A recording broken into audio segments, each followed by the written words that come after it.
Assalamualaikum warahmatullahi wabarakatuh. Ashama akkam jirtu hordoftoota channel YouTube Abdullah. YouTube ni guyyaa-guyyaadhaan karaa ittiin nuuf laafu YouTube keenya channel keenya sirreeffachuudhaan karaa laafaa ta'e yeroo mara nuu qabatee dhufa. Anis video haaraa takka isinii qabadhee dhufeen jira. Namoonni haaraa taatan subscribe gochuun akkasuma like, share hiriyoota keessaniif gochuudhaan haga dhuma barnoota kanaatti na waliin turaa isiniin jecha. Akkasuma YouTuberoonni haaraan hoomii kanarra yeroo galtan dhaamsa xiqqoosii isinii dhaamuu barbaada. Mata duree playlist jedhu kana tuquudhaan barnoonni hundinuu addaan qoqqoodamee playlistii adda addaa keessa qoba-qobaatti addaan baafamee jira. Salphaatti barnoota seera YouTube wal qabate barbaannaan barnoota copyright keessa dhimma copyright wal qabate achi keessa argattu jechuudha. Barnoota AdSense yeroo moonii taatanii kaatan jalqaba haga dhumaa taaksiin foo guutuudha, akkaawuntii baankii irratti guutuudha, dhimma piiniiti guutuu isaa barnoota AdSense jala salphaatti argachuu dandeessu. Akkasuma live YouTube irratti seenuu barbaannaan barnoota StreamYard keessa akkasuma barnoota laptopii barnoota video editing keessattuu namoonni gidduudha daawwataa jirtu. Barnoota video editing kana yeroo irra tuuxan video 26 keessa jira. Dhuma irra deemtanii jira ol jalqabuu qabdu keessattuu namoonni haaraan bal'inaan dhimma kaayin maasterii wal qabate kutaa tokkoffaa isaa dhuma irraa argattu. Kutaa tokkoffaa lammaffaa jedha, sadaffaa arfaffaa tartiibaan jala ol kaahamee jira. Salphaatti achirraa video editing argachuu dandeessu jechuudha. Maaliif namoonni haaraan reef dhufaa jiran xiqqoosi confused ta'aa jiru. Kanaaf gara barnootaatti seenuu kiyyaan dura haala salphaa ta'een akkamitti akkasiin argachuu dandeessan isiniif ibsuu barbaade. Barnoonni hundinuu egaan playlistii jala seentanii salphaatti mata duree adda addaatiin qoba-qobaatti qoodamee jira jechuudha. Barnoota wal fakkaataa marti isaa qoba-qobaatti addaan baafamee jira. Playlistiidhuma kana jala argachuu dandeessu jechuudha. YouTube banachuuf namoonni haaraa taatan barnoota akkaataa YouTube itti banatan keessa dhimma emailii wal qabatu barbaannaan barnoota emailii keessa sirriitti argachuu dandeessu jechuudha. Egaan gara barnoota keenya har'aatti yeroo dabarfannu YouTube yeroo mara waan haaraa qabatee dhufa, waan haaraa nuuf fidee dhufa jechuudha. Karaa salphaa ittiin waan takka sirreeffachuu dandeenyu. Haa ta'u malee irra caalaan keessan viidiyoon daawwattanii dhiiftu natti fakkaata. Duraan egaan hoomii keenyarraa mallattoo qalamaa tuqnee keessattuu kaameraan bakka lama jiran kun confuse isin godhu ka profaayilii keessan irra kaayattaniif akkasuma baanarii irra kaayattan jechuudha. Akkasuma maqaa YouTube jijjiiruudha. Amma garuu YouTube Studio irratti karaa salphaa taheen YouTube Studio bilbilaa irra seentanii salphaatti baanarii fi logo keessanis haa ta'u dhimma YouTube keessanii waa mara sirreeffachuu dandeessu jechuudha. Erga asirra seentanii booda profaayilii keessan gubbaa jiru kanarra tuquudhaan erga irra tuqxanii booda dirqama original emailiin keessa kan YouTube ajjiraachuu qaba. Yoo hin jiraanne maquma keessan irra tuqxanii itti jijjiirrattu. Achi jala egaan edit channel profile ka jedhu haaraa fidee achi nuu kaahee jechuudha. Edit channel profile jedha. Yeroo nuti irra tuqannee gara fuula dura deemnu haala kanaan fidee nuuf baasa. Bakka bareedaa nuuf kaahee jechuudha. Tokkoffaa kaameraa irraa baanarii jijjiirrannuuf profaayilii keenya jijjiirrannu addaan nuu baasee jira jechuudha.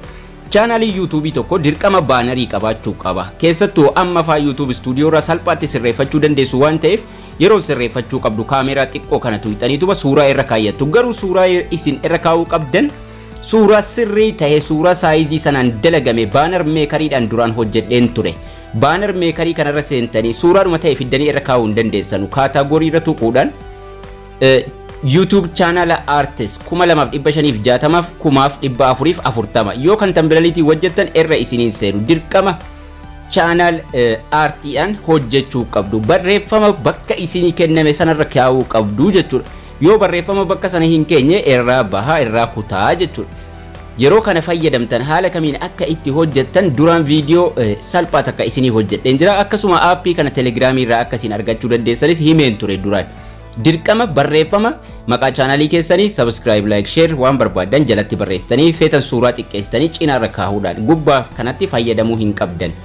Gidduudhuma sanatti bakka barreeffamni irra jiru sanatti fayyadamuu qabdu jechuudha dirqama. So haala kanaan dhufee irratti barreeffamni isin barreeffattan dhufee baha. Yeroo suuraa isaa hojjettan kaameraa kana tuqxanii fiddanii irra keessu yeroo suuricha hojjettan barreeffamni waan xiqqaatee isinitti fakkaata garuu sirriitti dhufee seenaa jechuudha. Logo keessan barbaannaan maqaa YouTube jijjiiruu barbaannaan asuma irra YouTube Studio bilbila irra jijjiirtanii save godhattu. Description dhimma about YouTube illee amma YouTube Studio dhuma bilbila irra qalamii kana tuquudhaan dhimma YouTube keessanii irratti barreeffattu. YouTube keessa waa'ee maalii akka tahee jechuudha. Kana jechuun kan isin asitti barreeffattan eessatti dhaqee baha?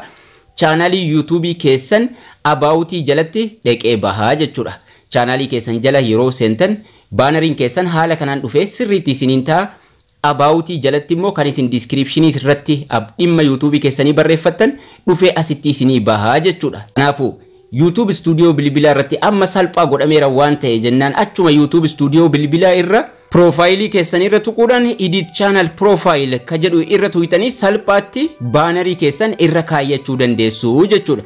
Baanarii karaa salphaadhaaf hojjechuudhaaf egaan aappiin amma isinitti agarsiise sana fayyadamtanii viidiyoon isaa chaanalii kiyya jala ni jira isinitti agarsiisa kaameeraa kana tuqxanii irra kaayyattu jechuudha. Barreeffamichi xiqqaa fakkaata garuu yeroo isin irra keessan sirriitti dhufee isinii gala. Playlistii jala akkaataa YouTube itti banatan playlistii jedhu keessa seenuudhaan akkaataa baanarii akkaataa YouTube baanarii itti hojjetan viidiyoon jedhu kun as jira. Viidiyoo kana daawwattanii aappii isaa Telegiraamii kiyyarraa Telegiraamii Abdulaap jala argachuu dandeessu. Aappii sana gadi buufachuudhaan salphaatti hojjetattanii irra kaayyattu jechuudha.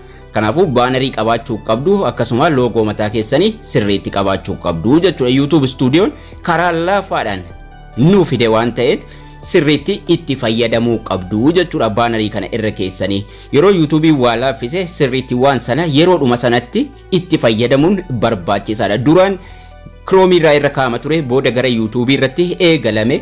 Amma immoo salphaa godhee sirriitti fidee YouTube Studio bilbilaa irra nuuf kaa'ee jira jechuudha. Dhimmi yeroo baay'ee waan sirreeffatan irra deddeebi'ee isinitti himuuf maaliif namoota baay'ee koomentii jarri chaanaalii kiyya jalatti barreessan irra tuttuquudhaan ni ilaala. Namoonni baay'een ni daawwatu garuu hin sirreeffatanii. Kanaafuu daawwannaan waan sana achumaan osoo hojiirra oolchitanii sirreeffatanii YouTubein keessanillee bareedaa deemaa sirraahaa deemaa recommended godhaa deemaa waan hundinuu isiniif sirraahaa qajeelaa deemaa jechuudha. Akkasuma warri sirriitti immoo irra hin kaayyanne sirreeffatanii barreeffamas bakka isaa qabsiisuudhaan sirriitti baanariis tahee loogos irra kaayyattu jechuudha. Kanaaf yeroo baay'ee irra deddeebi'ee isinitti agarsiisa. Kanaafuu waan daawwattan sana yeroodhuma sana hojiirra oolchuun barbaachisaadha. Kanaaf immoo ragaa salphaa takka isinii kennuu danda'a. Mee YouTube chaanaalii ijoollee Oromootii fi warra kaanii kana wal bira qabaatee ilaala. YouTube chaanaalii injara view xiqqaallee yoo qabaate ni bareeda. Thumbnail sirriitti hojjetu, baanarii sirrii qabu. Maaliif waan ilaalan sana, waan daawwatan sana, waan barsiifame sana sirriitti waa hojiirra oolchaniif jechuudha. Kanaafuu isinillee nama jalaa ilaaluudhaan waa takka sirreeffachuu qabdu isiniin jira. Barnoonni keenyas kana fakkaata. Haga barnoota kutaa ittaanu walitti deebinutti turtii gaarii nagayaan tura.